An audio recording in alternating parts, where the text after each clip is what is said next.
ZEE5 ಇರುವಾಗ ನೀವು ನಿಮ್ಮ ನೆಚ್ಚಿನ ಶೋಗಳನ್ನ ಎಂದಿಗೂ ಮಿಸ್ ಮಾಡಿಕೊಳ್ಳುವುದಿಲ್ಲ. ಅದು ಸಂಪೂರ್ಣ ಉಚಿತವಾಗಿ. ನಿನ್ನ ಹತ್ರ ಒಂದು ಮುಖ್ಯವಾದ ವಿಷಯದ ಬಗ್ಗೆ ಮಾತಾಡಬೇಕಿತ್ತು. ಯಾಕಮ್ಮರೆ, ನಮ್ಮ ಪಾರ್ವತಿ ಏನಾದರೂ?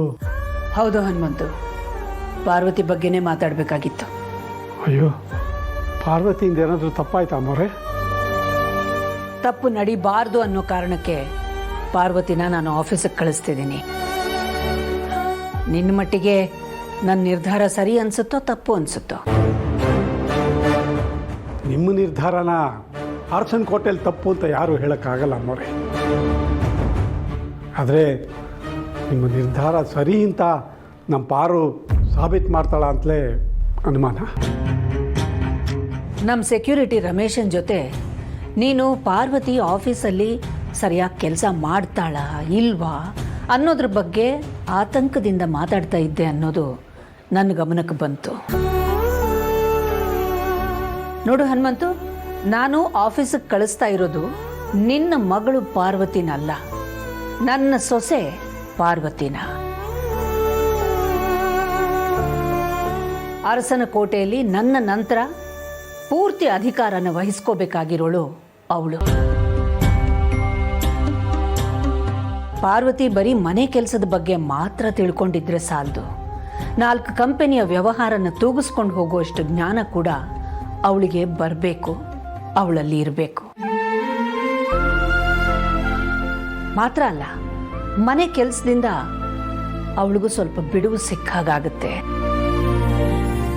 ಎಲ್ಲಕ್ಕಿಂತ ಮುಖ್ಯವಾಗಿ ನಾನು ಪಾರ್ವತಿನ ಆಫೀಸಿಗೆ ಕಳಿಸ್ತಾ ಇರೋದಕ್ಕೆ ಕಾರಣ ಜನನಿ. ಜನನಿನ?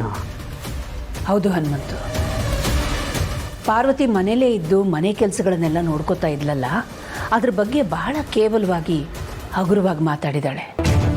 ಯಾವಾಗ ನೋಡಿದ್ರೂ ಏನಾದರೂ ಮನಸ್ತಾಪ ಮಾಡಿಕೊಂಡು ಪಾರ್ವತಿ ಜೊತೆ ಜಗಳ ಮಾಡ್ತಿರ್ತಾಳೆ. ಅದಕ್ಕೆ ಜನನಿನ ಪಾರ್ವತಿ ಸ್ಥಾನದಲ್ಲಿ ಕೂರಿಸಿ ಪಾರ್ವತಿ ಮಾಡ್ತಾ ಇದ್ದ ಮನೆ ಕೆಲಸನೆಲ್ಲ ಜನನಿ ಕೈಯಲ್ಲಿ ಮಾಡಿಸ್ತೀನಿ. ಮನೇಲಿದ್ದು ಮನೆ ಕೆಲಸನ ನೋಡ್ಕೊಳ್ಳೋ ಪಾರ್ವತಿ ಕಷ್ಟ ಏನು ಅನ್ನೋದು ಜನನಿಗೆ ಗೊತ್ತಾಗಬೇಕು ಅನ್ನೋ ಕಾರಣದಿಂದನೇ ನಾನು ಈ ರೀತಿ ಬದಲಾವಣೆ ಮಾಡಿ ಪಾರ್ವತಿನ ಆಫೀಸಿಗೆ ಕಳಿಸ್ತಿರೋದು. ಹೌದಾ ಅಮ್ಮರೆ? ಈಗ ನಿಮ್ಮ ಉದ್ದೇಶ ಏನು ಅಂತ ಅರ್ಥ ಆಯಿತು.